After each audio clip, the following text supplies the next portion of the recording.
Ok, vean que una de las variables es reconocer las diferencias. Algunos tienen más, otros tienen menos. Igual puede aquí tomarse como ejemplo el bono para vivienda, ¿verdad? Vean, hay personas más chiquitas, personas más grandes, personas que no requieren, a pesar de que todos somos seres humanos o todos pertenecemos a la comunidad, etcétera, ¿verdad? Consideran la igualdad de derechos y responsabilidades también. Eso es importante.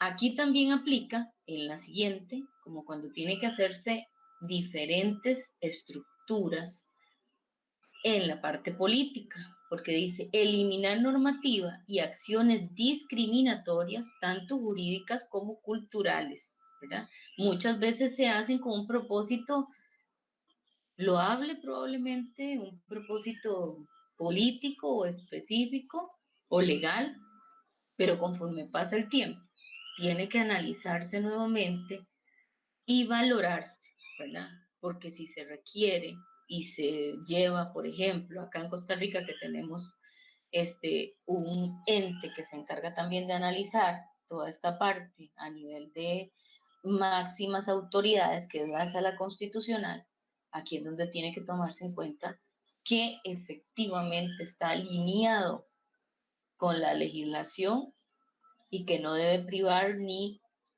permitir la discriminación, ¿verdad?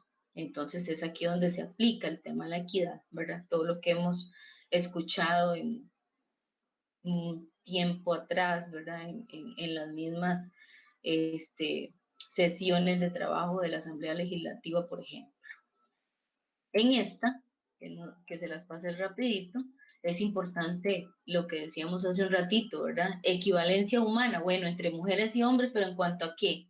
Dignidad, derechos, oportunidades, resultados, ¿verdad? Que no vaya a ser que porque ese oferente que está participando para el puesto es mujer, yo tenga que tener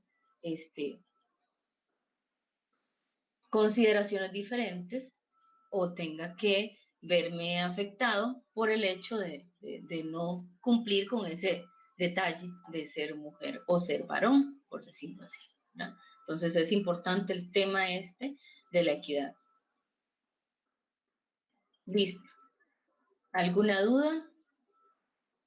Entonces, iniciamos con la presentación y el tema de el primer proceso, que tiene que ver con la admisión, y yo siempre aquí le pongo la connotación de atracción del talento humano, ¿verdad? Recuerden que esto es un proceso muy importante porque a partir de aquí, todo lo que yo consideré como el proceso de planificación para atraer el talento humano, lo voy a poner en práctica.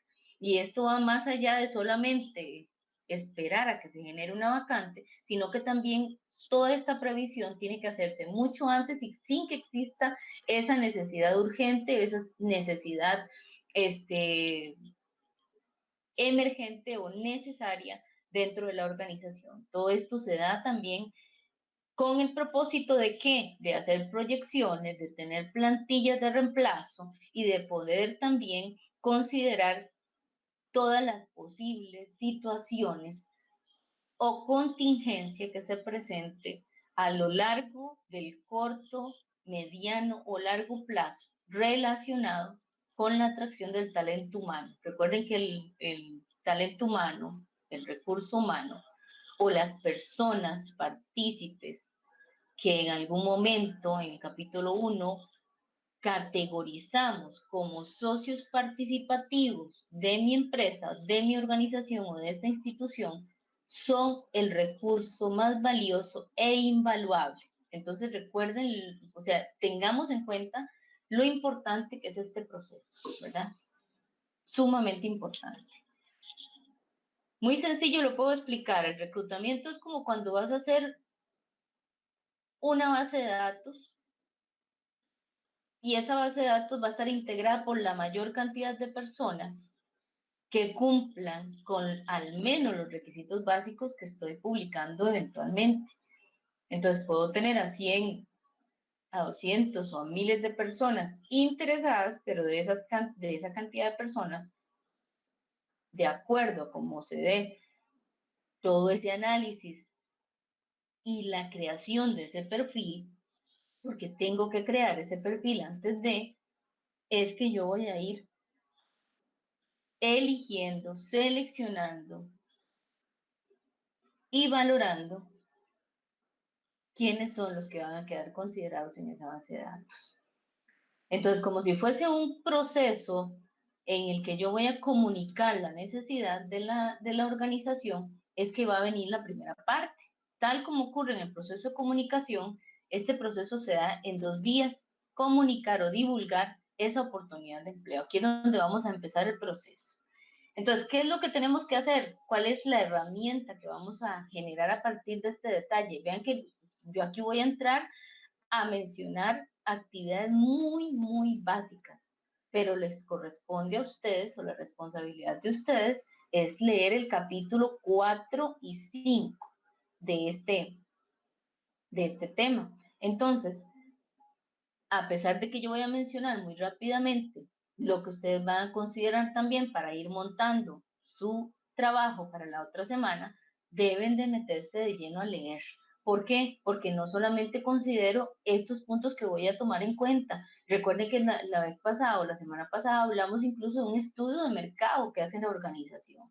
La organización está ubicada en cierta zona, en cierta área geográfica. Todo esto también debe considerarse para efectos de tener expectativas y voy a lograr dentro de ese proceso de reclutamiento atraer precisamente ese talento humano que necesito, ¿verdad? No es solamente el hecho de venir y publicar, ¿verdad? Como les voy a mostrar dentro de un ratito, sino que también debo de ir analizando qué voy a lograr alcanzar o qué voy a lograr, qué resultados voy a lograr a partir de que haga el proceso. Es decir, Sequeira Solorzano también tengo que ir a no la está segura, no disponible voy en a este momento. invertir el dinero de la organización en el proceso de reclutamiento y máxime si fuera el reclutamiento externo, que ahora les digo cuál es, porque aquí también debo de tener la expectativa de lo que voy a lograr atraer a mi base de datos. Entonces, recuerden que no es solamente este siguiente, o sea, no es solamente pensar en que yo inmediatamente en la teoría del capítulo 4 y 5 voy a toparme con esta segunda diapositiva, no. Tienen que analizar, tienen que leer para también tomar criterio y hacer lo que se les está encomendando en la tarea. Construcción del cartel de concurso, les digo yo, o el aviso o anuncio para atraer ese talento humano. Bueno, recuerden que la normativa en nuestro país puede contemplar muchas cosas, pero no solamente se trata de la normativa del país, esta que estoy considerando como normativa externa o legislación, sino que también a lo interno van a haber una serie de datos, requerimientos y objetivos que se deben de respetar y se deben de cumplir, ¿verdad? Entonces, aquí es un ejemplo que nos permite, con la teoría, entender un poco qué es un cartel de concurso o qué es un aviso para contratación. Entonces, dice que se debe hacer tomando en cuenta información clara, pero recuerden que aquí, y en la lectura lo van a ver, debo utilizar también, dependiendo de dónde esté ubicada, la posibilidad de comunicación en todos los sentidos, accesible y entendible para el candidato. Entonces, la redacción de este documento tiene que ser cuidadosamente elaborada. Entonces, yo tengo que ponerme de igual forma como jefe de área, como experto, como parte del departamento asesor, que en este caso es el Departamento de Gestión de Desarrollo Humano, Gestión de Talento Humano o de Recursos Humanos, qué información es la que voy a dar a conocer. También es importante considerar acá, que todo esto también lo van a tomar en cuenta, que tanto la organización como el oferente necesitan los datos confiables. Entonces, tanto ustedes como yo posiblemente nos damos cuenta de montones de anuncios en el periódico, ¿cierto?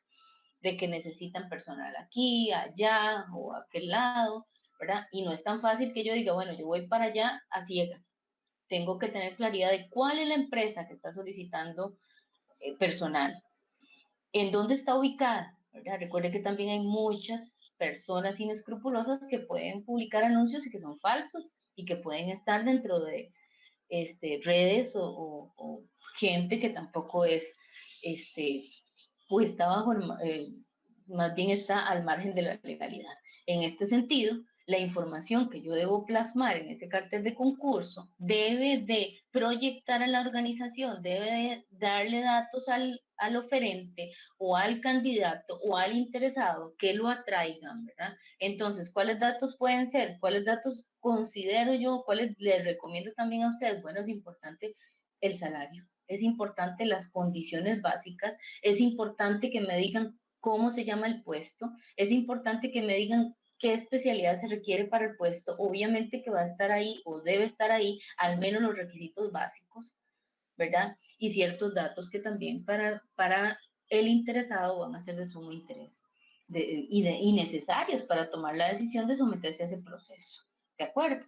Entonces, vean que el cartel va a tener incluso un diseño especial o muy de acuerdo a la organización. Si fuese la Dos Pinos, por darles un ejemplo, tendría ahí el logo o tendría también esa simbología que utilizan ese tipo de instituciones o empresas.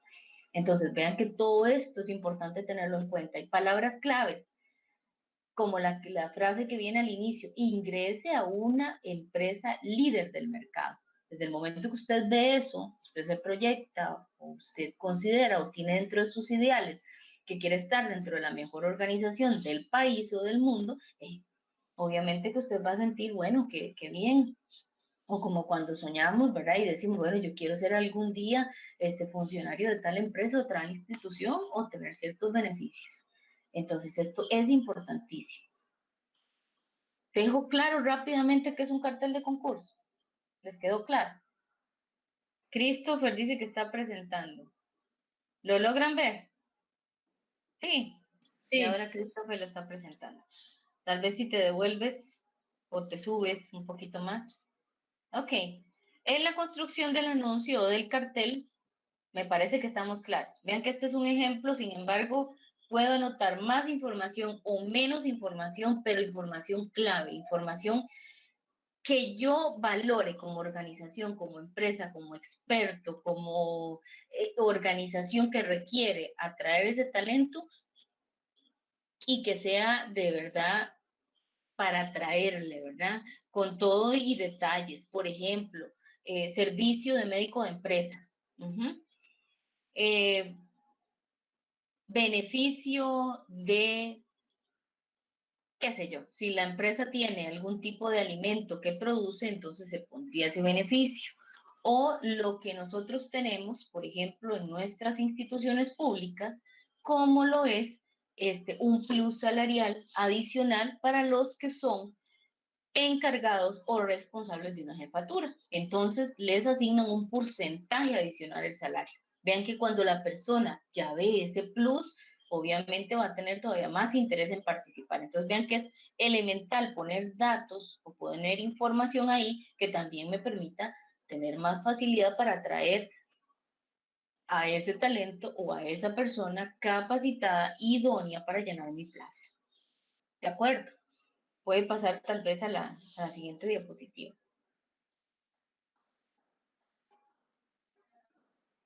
Yo les hablé del perfil, pero también la semana pasada les hablé de herramientas claves que son consideradas dentro de los procesos de planificación. Por eso es importantísimo que ustedes hagan lectura de los capítulos. Entonces, para yo conformar o construir ese perfil, necesito una serie de información.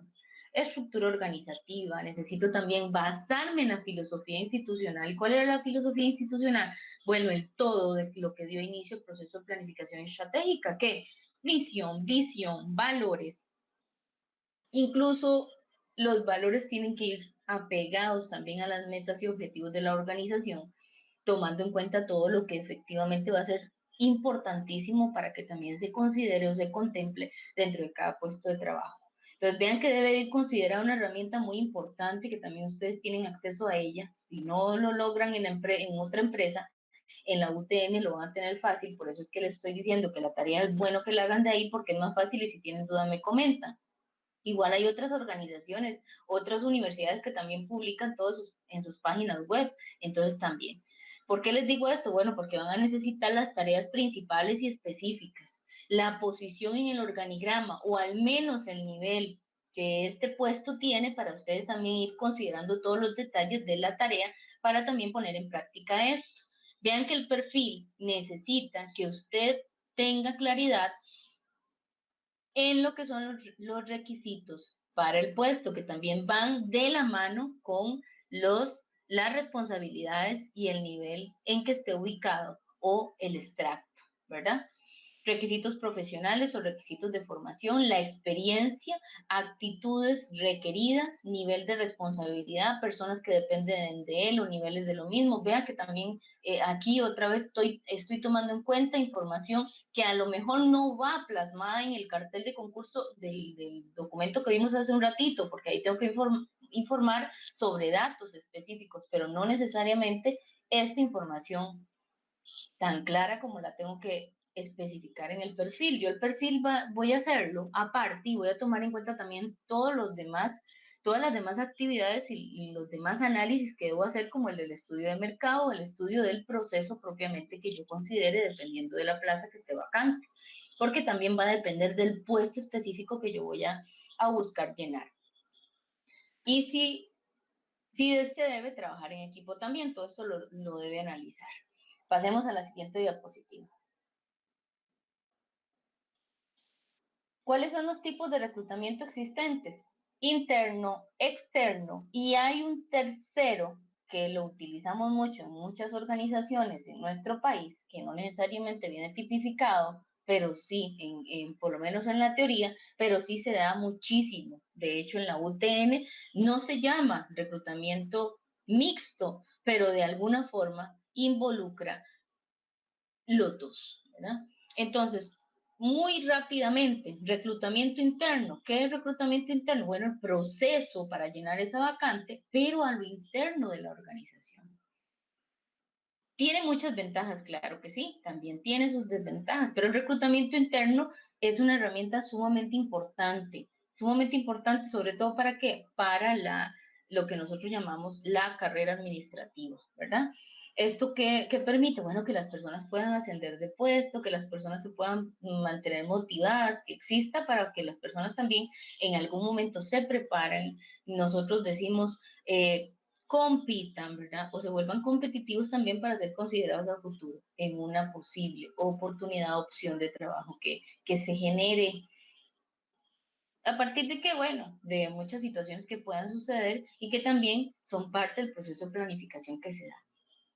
Y el reclutamiento externo, su palabra lo dice, es el proceso para atraer candidatos, pero a lo externo. ¿Cuál era la regla acá?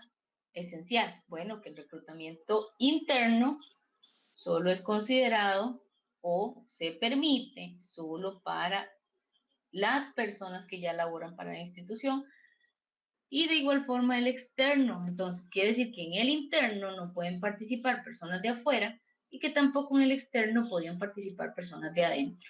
Entonces, cuando hablamos del reclutamiento externo o esa nueva metodología o esa metodología de trabajo, es un reclutamiento que permite o un proceso que permite que ambos grupos puedan participar. Por eso le llamaban así.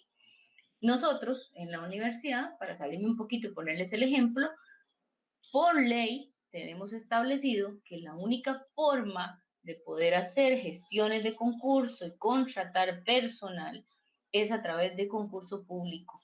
Entonces, el concurso público permite que participe muchas personas y pueden participar personas a lo interno y a lo externo. Tal vez me pases a la siguiente diapositiva. ¿Quedó clara esta parte?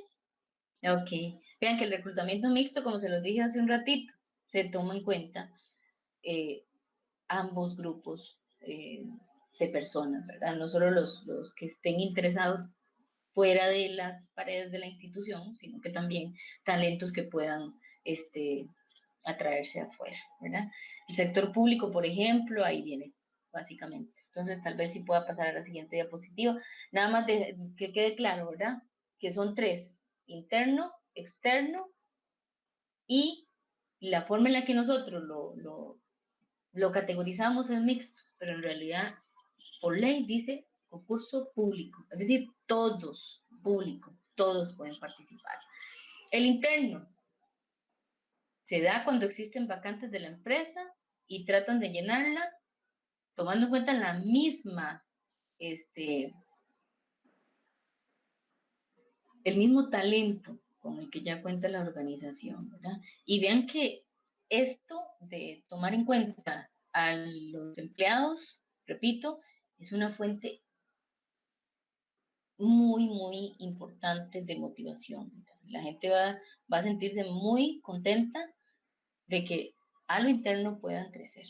Y eso es lo que se trata. El tema de desarrollo organizacional que va ligado a la capacitación o instrucción, ¿verdad? En una cultura de aprendizaje, promueve esto, ¿verdad? Es sumamente importante. ¿Y qué significa? Bueno, que se va moviendo hacia arriba y va ingresando gente nueva para que el proceso se siga dando y se siga precisamente logrando esa cultura de aprendizaje para que también logren esa formación ideal y que vaya aprendiendo desde los niveles más bajos todos los procesos, ¿verdad? Es también estratégico, como les decía desde la semana pasada. Tal vez me pases a la siguiente diapositiva. Si tienen alguna duda me dicen y yo me detengo un momentito. Reclutamiento interno, bueno, es importante y ahora vamos a ver lo que son ventajas y desventajas, pero vean que es importante aquí el tema porque como es a lo interno, ya tenemos ciertos datos, ¿verdad? Ya tenemos adelantado un montón de trabajo. Son los resultados de un candidato interno, ya tenemos datos que también están adecuadamente estructurados a partir de qué? Del proceso de evaluación del desempeño. Tenemos datos también, ¿por qué? Porque contamos con toda la información de esa persona, no tenemos que pedírsela, entonces ya sabemos si se ha sometido a programas de capacitación, pero no solo eso, la misma organización hace sus diagnósticos y su proceso, que tiene también el paso a paso y las etapas que también están debidamente estructuradas. Entonces, todo esto también es una ventaja o importantísimo para esto. Plan de carrera, movilización, verificación de trayectoria, condiciones de promoción y reemplazo, ¿verdad? Que es parte del cambio que se da. Tal vez la siguiente diapositiva. Ventajas. Bueno, muchísimas. Vean que como dato importante, el proceso de reclutamiento externo va a requerir de cierto capital económico. ¿Por qué? Porque no es tan sencillo. Recuerden que yo tengo que hacer todo aquello que les dije al principio. El proceso estratégico planificado debe de implicar un estudio de mercado, debe de implicar también una serie de información para que también yo esté seguro como empresa, como experto, como jefe de departamento, que sí va a funcionar, que va a dar resultado. Entonces, en cuanto al interno, en comparación con el externo, es menos costoso. Entonces voy a tener economicidad. Va a ser más rápido, ¿por qué? Obviamente ya cuento con toda la información. Entonces, en cuestión de 8 días, yo puedo tener ya el listado o la base de datos para reclutar. O sea, ya recluté en muy poco tiempo y también en muy poco tiempo con base en la información y resultados de la evaluación del desempeño, de la capacitación, del proceso de crecimiento, del análisis de todos los atestados y la información que ya manejo en su expediente, voy a hacerlo mucho más rápido. Hay más validez y seguridad porque ya confío, ya está dentro de la organización. Importantísimo, es una fuente de motivación, de crecimiento, de desarrollo, ¿verdad? Genera también que la organización a lo interno tenga un espíritu competitivo, ¿verdad? Esas personas van a querer también ser parte del proceso de crecimiento para que también se les dé esa oportunidad. Y la organización también ha invertido a través del proceso de capacitación y aquí ¿qué? Recupera su inversión. Entonces, es súper ventajoso. Vamos a pasar a la siguiente diapositiva. ¿Cuáles son las desventajas? Bueno, sí hay desventajas, efectivamente.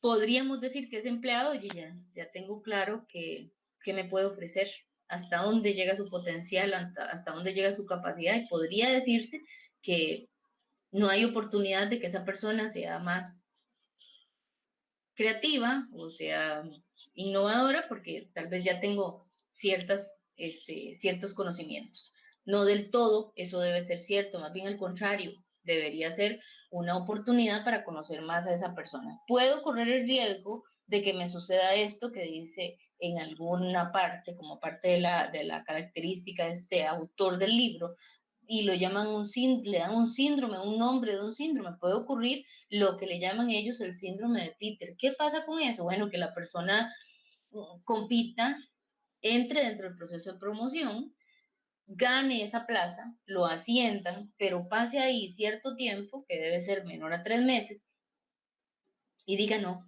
yo no soy apto, no, esto es mucho para mí, entonces diga, no, mejor me devuelvo porque en el puesto anterior, pues, di la talla, trabajé bien, me sentí bien con la carga de trabajo, y en ese otro puesto no. O sea, puede generarse eso, puede darse que la persona no se sienta a gusto o sea un ambiente distinto, mayores responsabilidades, mayor carga de trabajo, y entonces se dé este tema del síndrome de Peter y se devuelve. Entonces eso nos hace que también perder cierto tiempo y haber tenido una expectativa distinta de lo que esperábamos. Entonces, puede significar esto una desventaja para la organización. Recuerden que se hacen varios movimientos y también esto no es ventajoso, no es bueno que suceda.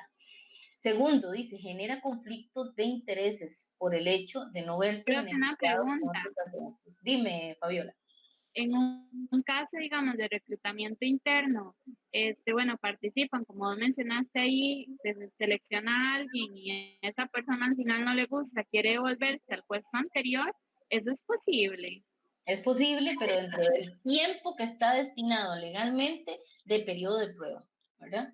Solamente dentro de ese tiempo que está de por sí establecido en el Código del Trabajo de nuestro país, y también es un proceso que existe dentro de la lógica de lo legal para que se prevean todo ese tipo de situaciones, ¿verdad? Y recuerde que también yo estoy haciendo una base de datos, entonces yo debería de tener una oportunidad, o más bien como empresa, yo debería tener esa garantía de que si esa persona se va a devolver, también yo tenga a otras personas dentro de esa base de datos para optar por la segunda persona calificada que también quedó dentro de la terna o lo que le llamamos nómina. No sé si te queda claro. Listo, profe, gracias. Ujú. Se debe propiciar, vea que todo esto está amparado en la parte legal, ¿verdad? Este tema, además de muchos que tiene que ver con lo que es la administración del recurso humano, del talento humano, van amarrados con legislación, con normativa, o como lo decimos nosotros en la parte técnica, tiene que estar debidamente regulado, ¿verdad? Porque todo eso también implica que pueda personas, obviamente, defender sus derechos y demás ante tribunales o las instancias que consideren. Entonces vean que también es importante ir paso a paso y respetando todos los procedimientos establecidos legalmente e institucionalmente, ¿verdad? Les decía en el segundo punto que viene la desventaja, que genera conflicto de intereses. Bueno, muchas veces depende de la cultura, pero sí se da, ¿verdad? Eso es lo normal, se da entre familias, se da entre compañeros, se da entre amigos, ¿verdad? El tema del conflicto por la competencia, ¿verdad? Se puede dar, pero lo importante es que se dé un ambiente de armonía, que se genere también esos cambios y que se respeten también igual, tomando en cuenta los méritos y tomando en cuenta que esa persona efectivamente pase y cumpla, no solo con los requisitos, sino con el escrutinio que se debe hacer y que está bien estructurado dentro del procedimiento y el proceso que está regulado. Entonces, se da el conflicto de intereses, bueno, a veces no lo podemos evitar, pero podría esto significar una desventaja. ¿Por qué? Porque lejos de motivar, a veces otros, aunque se desmotive a uno, recuerde que no podemos crear varias plazas para todos, y si tenemos a 3 candidatos a lo interno perfectamente idóneos, y obvio tenemos que elegir solo a uno. Entonces esto también puede generar algún tipo de conflicto de interés y por eso tenemos que tratar de hacer todo el proceso, no tratar, perdón, elimino esa palabra, tenemos que hacerlo con transparencia, ¿verdad? Para que no se nos presente este tipo de situación o por lo menos tener legalmente todo el respaldo y evidencias respectivas. En el que sigue dice, puede evidenciar incompetencia de los empleados por un lado y por el otro, el irlo promoviendo de manera continua puede que le deje desprotegido. Eso pasa muchas veces, ¿verdad?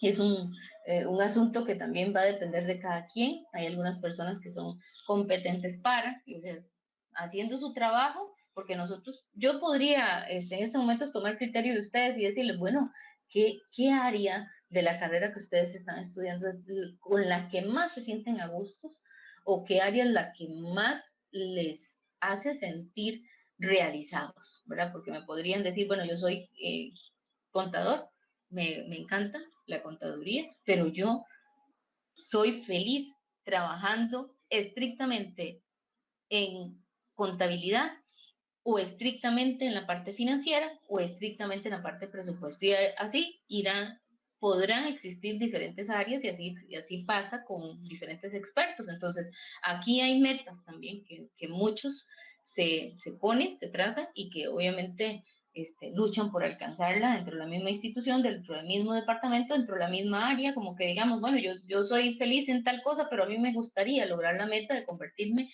en jefe del departamento, ¿verdad? Dirigir, tratar de ir trabajando en el tema de la misma normativa del departamento, los procedimientos, o tratar de aportar en otra área de la misma especialidad.